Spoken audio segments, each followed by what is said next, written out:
Benar sekali. Ya. Yang tercatat Nakobah Robito Alawiyah itu hanya ada di satu negara, yaitu Indonesia. Indonesia. Jadi kalau Pak Kiai-Kiai NU ini menghancurkan Robito, tidak ada penguatnya. Kalau Bani Hasyim di sini diruntuhkan, di Maroko masih ada. Di Madinah ada. Dia punya, di Yaman juga ada. Mereka punya rumah besar Bani Hasyim. Rumah besar Bawazir. Kalau Robito Alawiyah, saudara NU langsung mengatakan Mbak Alawi bukan durian Nabi, hapus itu Robito, udah harus hilang. Berarti bubarkan saja. Bubarkan ya. Ya kalau saya sih bubarkan daripada menjadi tempat kiblat pembodohan, pencucian otak, khurafat, dongeng segala macam. Gus, saya itu memang beberapa minggu saya fokus tentang tokoh yang bernama Fakih Al-Muqaddam ini. Banyak sekali tempat-tempat daerah yang saya datangi, seperti Aden, Mukalla, Dole, terus juga Taiz. Saya datang-datangi kota Hadramaut ini yang menurut saya adalah kota yang besar. Apalagi Aden sekarang kan jadi ibu kotanya Janub. Kan pecah menjadi dua sekarang, Janub sama Shimal.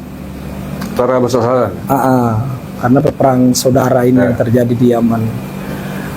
Terus yang kedua, bahwasanya beberapa kali saya tanya orang-orang Yaman tentang Fakih Al-Muqaddam, itu tidak ada yang kenal. Ya karena sudah banyak ya di lab, di video waktu di TikTok kan saya lab. Saya tanya langsung kepada orang-orang Yaman di daerah-daerah yang besar ya. Yaman Selatan apa Yaman Utara? Yaman Selatan. Tidak ada yang kenal Fakih Muqaddam? Tidak ada yang kenal. Serius itu? Serius. Loh, padahal di sini kan begitu diagungkan itu. Iya. Seperti ya semua orang tahu lah. Khususnya di kalangan Nahdien begitu ditonjolkannya gitu lah, yang sampai digambarkan bisa Mi'raj 70 kali ya. 70 kali. Di sana nggak seperti itu?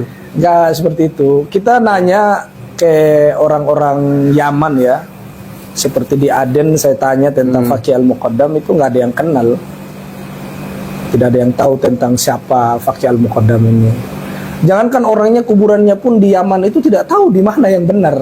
Serius itu? Serius. Fakih Al-Muqaddam itu? Iya. Karena dia kan punya kuburan dua, ada di Sehun, ada di Hadramaut, ada di di Tarim. Jadi mana yang benar itu sebenarnya Fakih Al-Muqaddam juga tokoh fiktif. Tidak tahu gitu loh, tidak kenal siapa orang ini. Ala kulli hal, yang namanya Fakih Al-Muqaddam ini karena memang saya datang sendiri di sana. Saya tanya sendiri ke orang Yaman, tidak ada yang kenal. Tapi kalau Syekh Abdul Qadir Al-Jailani malahan lebih suhro. Oh begitu? Hatta penjual ikan kering, penjual sayur itu di pasar kenal. Di Yaman ya? Iya, Syekh Abdul Qadir Al-Jailani kalau ditanya mereka kenal. Oh, luar biasa ya. Berarti tidak hanya di Indonesia ya Syekh Abdul Qadir terkenal. Tidak hanya di Indonesia, di sana juga terkenal. Jadi berkaitan dengan Fakih Al-Muqaddam ini kan mereka mengatakan Mi'raj 70 kali. Tapi memang itu bukan perkataan mereka sendiri ya, memang dalam kitabnya maktub. Yang namanya Syarah Ainiyah, Syarahul Ainiyah itu kan ada kitab. Fakih Al-Muqaddam kan ditanya oleh Arab Badui tentang ayat-ayat kullu nafsin dha'iqatul maut.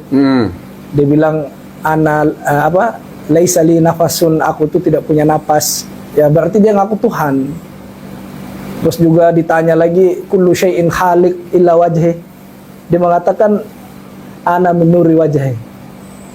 Jadi dia itu ditanya oleh orang Arab Badui, wahai Fakih Al-Muqaddam, bagaimana menurutmu tentang ayat setiap sesuatu pasti binasa kecuali wajahnya Allah Azza wa Jalla atau zatnya Allah itu sendiri.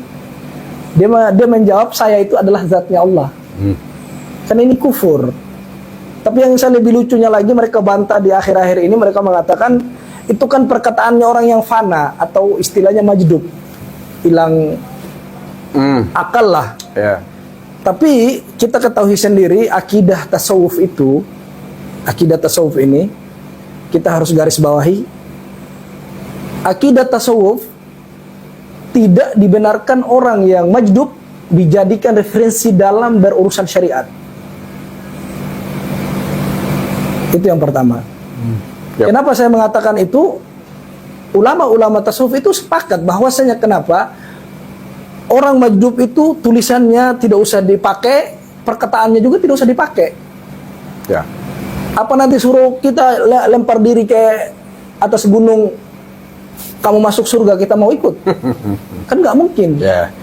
Makanya kalau saya lihat orang yang mengatakan saya adalah orang tasawuf, paling tasawuf, di mana ketasawufan Anda nggak paham terhadap akidah tasawuf yang sebenarnya. Malahan orang majdub yang disepakati oleh orang tasawuf, mereka memakai jadikan dalil. Gitu loh. Ya. Padahal mereka sendiri melanggar dari akidah itu. Oke. Itu yang pertama. Terus yang kedua, mereka juga mengatakan ada yang namanya seperti Syekh Al-Hallaj, Ya. terus Syekh Siti Zainar. Sesi Senar. Kan mereka kan katanya mereka itu juga kan berkaromah, orang yang ini asal bicara apa segala macam, itu beda. Al-Hallaj kita tahu sendiri. Ya. Mereka ditahdir, diperingati. Syekh Siti Zainar juga kan disampaikan kesesatannya, ulama yang sejaman dengan beliau. Disuruh umat jauhi dari pemahamannya, dari akidahnya. Itu menunjukkan bahwasanya ulama yang bersama dengan Syekh Siti Zainar itu sudah mengingatkan dari umat. Pertanyaan saya, kenapa sih Faqih Al-Muqaddam sudah tahu mengatakan saya adalah Tuhan?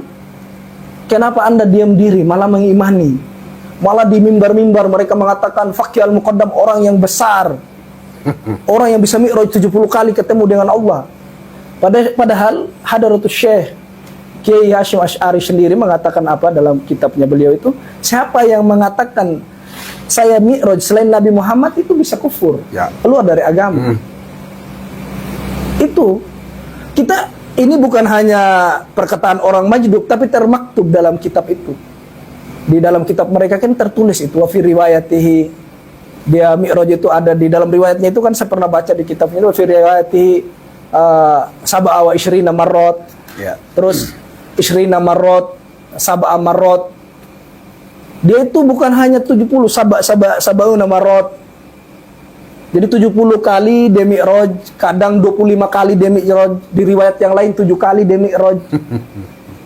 Jadi ini bukan hanya dongeng, tapi memang ada di dalam kitab mereka, dan mereka ajarkan, dan mereka juga imani.